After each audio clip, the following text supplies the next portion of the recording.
ikatlong bahagi na ito ng ating pagtalakay ng paksa tungkol sa isang flight attendant and well, brace yourself dahil ang videong ito ay maituturing kong manok. Walang tapon, kain lahat ng impormasyon. Parang malunggay na marami tayong hihimay-himayin, kaya naman inaanyayahan ko kayo na kung may oras ay pakitapos ang videong ito. Mula sa mga pasabog ni Sian Gasa, mula sa orihinal na statement ng mga taong kasama ni Tintin, mula sa tangible black and white paper kung saan malalaman natin kung ano ang dahilan ng lahat at marami pang iba ay ang pag-uusapan natin dito lang sa channel na kung ikaw ay may kaalaman, hinding-hindi ka malalamangan. And the story goes like this. Pag-usapan muna natin ang statement ni Sian Gasa tungkol sa paksang ito. Kaalaman, sino nga ba itong Sian Gasa na ito? Well, sa mga hindi nakakaalam kung sino nga ba ang taong ito at bakit bigla na lang sumulpot sa issue tungkol kay Tintin, ay I've got you covered. Basically, buddy, ay isa siyang convicted scammer dito sa Pinas at dahil may kaso siya dito ay nagtatago siya ngayon sa ibang bansa. Kung matagal ka na rin dito sa channel ay naitampo ko na siya. Ito ay yung tungkol naman sa infamous na si Francis Leo Marcos. Sa videong ito noon ay sinabi ko na malaki ang tsansa na tama ang mga paratang ni Sian na isang bogus si FLM dahil naniniwala ako sa kasabihang ang magnanakaw ay kilala ang kapwa magnanakaw. And well, dahil lumalabas na parang unpopular opinion ang opinion ko noon, leftist ako sa videong yon at kasagsagan pa ng mga taong ipinagtatanggol siya dahil nagbibigay ng kabang-kabang bigas ay marami ang nagalit sa akin. Hindi ko naman pinatulan at hinayaan ko na lang dahil may iba-iba tayong paniniwala. And well, hindi naman sa pagmamalaki body pero ang lahat ng nabanggit ko sa videong yon ay turned out to be 100% true at sa ngayon, missing in action na sa limelight si FLM. Basically, bagamat wala na dito si Sian Gasa sa Pinas, ay patuloy pa rin ang mga koneksyon niya sa mga malalaking pangalan sa Pilipinas kung pag-uusapan ang pera. At bingo, sakto namang ang mga tao sa likod ng pangyayaring ito ay masasabi nating may kaya at dito papasok ang friends of friends ni Sian na friend ni Tintin. Andyan nga't mayroon pa siyang video na hindi ko alam kung 100% true pero lumalabas na kuha ito habang nagpa-party-party ang magkakaibigan. Panoorin natin ang clip na ito.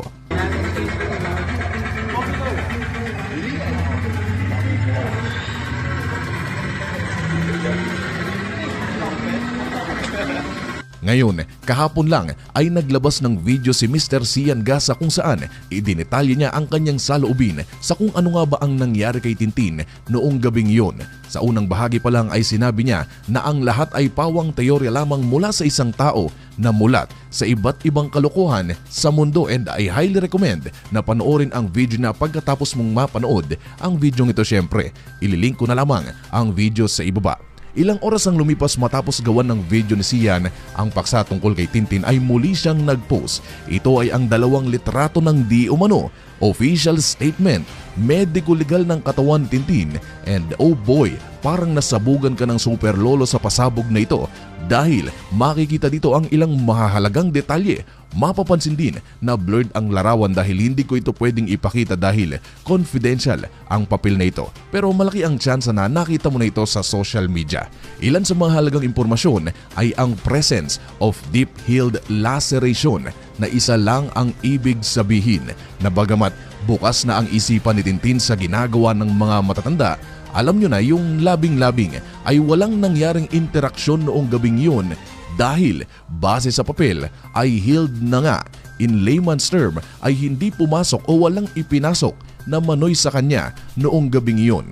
Ganoon din na makikita ang findings kung saan sinasabi na kaya siya nawala dito sa mundo ay dahil sa ruptured aortic aneurysm. Kaalaman, ano nga ba ang bagay na ito? Hindi ko maintindihan. Well, basically to make things simpler ay may pumutok na importanteng ugat sa katawan ni Tintin kaya nangyari ang lahat. Tumaas ang kanyang blood pressure. Kaalaman, ano ang dahilan ng pagputok ng ugat ni Tintin? Marami buddy, marami ang mga maaaring mag-trigger nito. Una ay ang labis na alak, labis na kasiyahan, labis na pagtutol sa isang bagay o bawal na gamot. Basta buddy, marami. Walang certainty sa ngayon kung ano ang nag-trigger nito. And well, correct me if I'm wrong correct me if I'm wrong buddy. Nabanggit ko kanina na ang dokumentong ito ay isang confidential na may ibig sabihin hindi dapat natin ito nakikita. That goes to show na for some reason ay may taong nakakuha ng access sa dokumentong ito at na-leak sa publiko. Malaki ang tsansa na bagamat naikalat na ito ng iba't ibang page, mga kilalang mga personality sa social media ay kay Sian Gasa original na nai-upload ang dokumento. Ngayon, kung ang unang video ni Sian ay pawang mga teorya lamang ay base sa kanyang ikalawang video tungkol sa pangyayaring ito ay mga lehitimong impormasyon na galing sa kanyang intel at mga reliable source mula dito sa Pilipinas ang kanyang sasabihin. Again, we need to put into consideration na mulat si Sian sa mga masasamang bagay dito sa mundo at kung pag-uusapan ang pera sa Pilipinas. And brace yourself dahil base kay Master Sian Gasa, ang dahilan daw ng lahat ng ito ay overdose ng bawal na gamot. Let that sink in for a while. Ngayon, sa mga bata-bata na nanonood at hindi maintindihan ng sinasabi ko ay maaaring hinihit-hit o di kaya naman nakakapsul ang gamot at pag ininom mo ay lulutang ka na tila ba ikaw ay nasa heaven. Bago ka mag-comment ng mga negatibo tungkol sa statement na ito ay let me finish first. Chill ka lang buddy. Sa statement na ito ni Sian ay sinabi niyang walang pananamantala ang nangyari. Again buddy, walang pananamantala noong gabing yon kay Tintin. So basically, tama ang nasa medico-legal. Walang penetration sa puwerta ni Tintin at ang dahilan ng pagputok ng ugat niya ay dahil lang sa bawal na gamot. Nabanggit din ni Sian na base sa mga impormasyon at video na isinend sa kanya mula sa kanyang intel dito sa Pilipinas ay hindi pinilit. Again, hindi pinilit si Tintin na gumamit nito kundi kusa siyang gumagamit. Bukal sa loob niya. Pero sa kasamaang palad ay nasagad niya ang kanyang sarili kaya nangyari ang lahat. Kaalaman, kung ganoon ang nangyari ay bakit hindi idinitalye ito sa dokumentong ipinakita mo sa amin? Well, again, we need to take it into consideration na ang lahat ng mga tao sa likod nito ay hindi mga normal na tao. Wait, let me use a more appropriate statement. Mga tao silang may kaya sa buhay, mga taong may pera at hindi basta-basta. Now, dito papasok ang teorya ng ilan na may cover-up na nangyayari sa kaso. I'm not here to say 100% na true na may cover-up nga pero isa yan sa mga pulso ng netizen sa pangyayaring ito na ayaw masira ang pangalan ng buong pamilya ng mga taong sangkot kaya gagawin nila ang lahat para maipalabas na walang sala ang kani-kanilang mga anak o kung sino man. Ngayon buddy, kung hindi ka pa rin naniniwala na ang lahat ng ito ay dahil sa bawal na gamot, ay maglalatag ako ng black and white paper kung saan ito ang statement ng 2 tao sa sumatotal na 3 tao na sumuko sa mga otoridad. Number 1, ang isa sa kanila ay sinabing and I quote, yung nakita ko si blank blank at si blank blank na naghahalikan doon sa pinakadulong bed malapit sa bintana. Isang statement na sinabi ko kahapon na malaki ang tsansa na may mangyayaring ganito dahil may itsura ang mga lalaki na kasama ni Tintin at ang iba naman ay mga binabae. Dagdag pa niya, nakatopless si blank blank. Pero tanda ko, bago mag 2 AM lumapit sa akin si Tintin tapos may binulong siya sa akin na parang iba ang nararamdaman niya na parang may halo sa ininom niya. Napatanong ako sa kanya, sino and she quoted, I think si blank.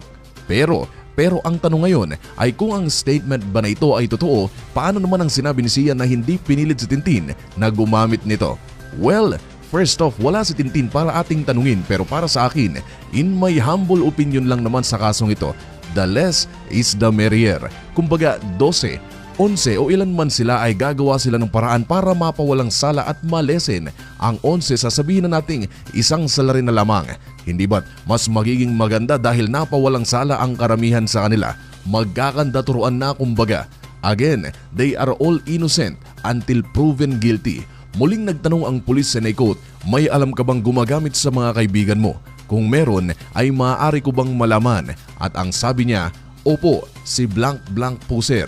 Pero hindi ko siya nakitang gumagamit pero nabanggit niya sa akin nung minsan kaming nagkwentuhan. Number 2, ang statement naman ito ay galing sa isa pang kasama sa kaso, yung hawak ng mga pulis. Sinabi niyang, and I quote, ngunit noong bandang 1 AM, January 1, 2021 ay may pinakita si blank blank. Ang blank-blank na tinutukoy nitong ikalawang hawak ng pulis ay ang kaparehong tao na binanggit din noong una sa pagtatanong ng mga pulis. Dagdag pa niya, may dinukot siya sa kanyang medyas at ipinakita sa amin isang powder na nakabalot sa plastic at inaya po niya akong gumamit nito ngunit hindi ako pumayag. At pagkaraan ay nakita kong lango na sina blank-blank at blank-blank dahil ginamit nila ang powder na dala ni blank-blank. Bullseye, tumpak na naman si Idol Sian Gasa. Body clarification lang ha, ang lahat ng ito ay hindi galing sa akin at hindi galing sa media kundi galing sa statement ng mga kasama sa kasong ito mula sa PNP. Now, here is the deal. Kung hindi ka pa rin naniniwala I totally understand dahil ang paksang ito ay 100% subjective. Depende talaga ang paniniwalaan mo sa iyong paniniwala. Kung i-disregard mo ito at maniniwala na may manoy na pumenetrate kay Tintin ay it's all good. Kung maniniwala ka naman na walang kasalanan ang 11 mga kasama ay it's okay lang naman din. Kung naniniwala ka na kasalanan ito ng PNP at may hindi sila ginawang proseso ay you do you. Para sa akin ay ginagawa ko ang mga video ito para maging inyong batayan sa pagpili kung saan kayo maniniwala sa mga bagay o tao na kababanggit ko ngayon lang. Maraming salamat sa walang sawang suporta and as always, thank you so much for watching. Goodbye.